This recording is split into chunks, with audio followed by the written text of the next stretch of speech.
Smita's GSB treasure मध्ये तुमचं पुन्हा एकदा स्वागत। आज तुम्हाला दाखवणार आहे घर दुधाची कोशिंबीर किंवा घर दुधाची रायतं। आता घर दुधी म्हणजे काय? घर दुधी म्हणजे सफेद भोपळा। आता ह्याला घर दुधी का म्हणतात हे मलाही माहित नाही। बहुतेक सर्व घरात गावाला दुधाची लागवड होत असेल म्हणून ह्याला घर दुधी असं म्हटलं जात असेल।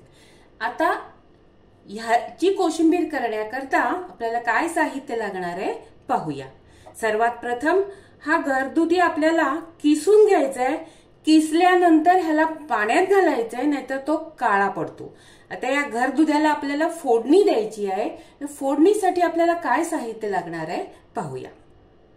फोडणीसाठी आपल्याला लागणार आहे जिरं, हिंग पाव चमचा घेतलेला आहे, जिरं अर्धा चमचा घेतलेला आहे, एक हिरवी मिरची घेतलेली आहे, कढीपत्त्याची मी पानं बारीक चुरून घेतलेली आहे आणि फोडणीसाठी मी वापरणार आहे शुद्ध तूप। दुधी शिजल्यानंतर आपण चांगला तो परतून घ्यायचा आहे, फोडणी देऊन त्याला शिजवायचं आहे आणि तो शिजल्यानंतर आपल्याला दह्यात टाकायचं आहे। तर दही इथे मी जवळजवळ 150 ग्रॅम घेतलेला आहे। तुम्ही दूध किसलेला दुधी जेवढा असेल त्या हिशोबाने घ्यायचं आहे, तुम्हाला जेवढं पाहिजे तेवढं। इथे मी 150 ग्रॅम दही घेतलेले, थोडंसं दूध टाकलेलं आहे मी आणि त्याला छानपैकी असं घोटून घेतलेलं आहे। आता ह्या दह्यामध्ये आपल्याला काय टाकायचंय ते पाहूया। इथे हा शेंगदाण्याचा भाजलेला शेंगदाण्याचा कूट आहे, चवीसाठी आपल्याला साखर टाकायची आहे, आलं आहे, मीठ आहे, लाल मिरची पावडर आहे आणि चाट मसाला आहे। चाट मसाला नसेल आणि तुमच्याकडे भाजलेल्या जिऱ्याची पावडर असेल तर ती टाकली तरी चालेल आणि शेवटी वरती कोथिंबीरही पेरायची आहे। तर सर्वात प्रथम आपण दही तयार करून घेऊया।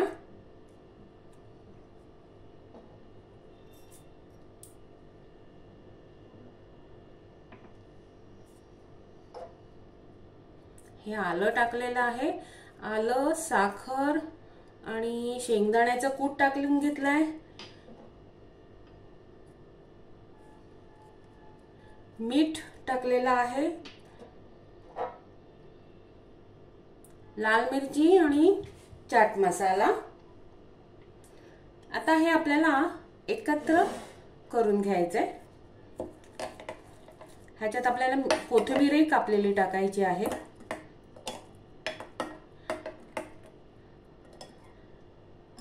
आता हे घोटून तयार झालेलं आहे, आपण टाकून घेऊया दुधी भोपळ्याचा किस।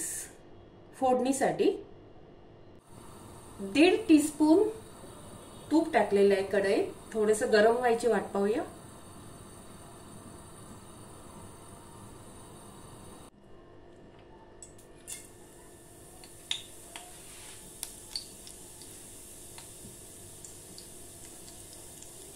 जिरं टाकलंय, फोडणीला हिंग घातलेला आहे, कढीपत्ता, ओली मिरची,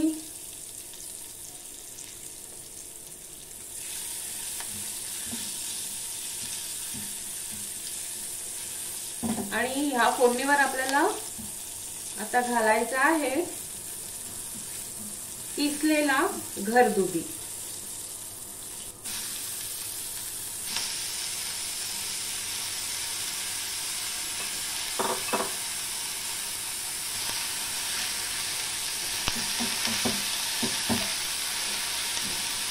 आता याला परतून घ्यायचंय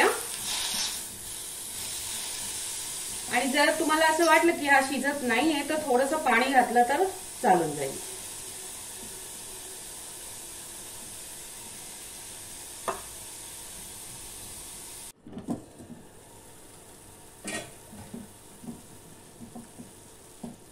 पाहूया दुधी शिजलाय का।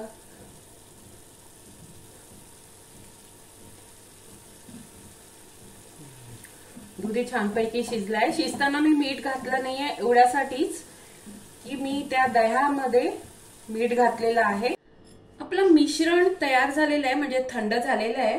आता ह्यात टाकूया आपण मगाशी तयार केलेलं ड्रेसिंग, म्हणजे जे दही आपण बनवलं होतं ते।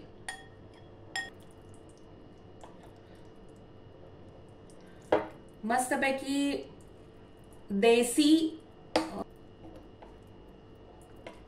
देसी सलाड तयार झालेला आहे।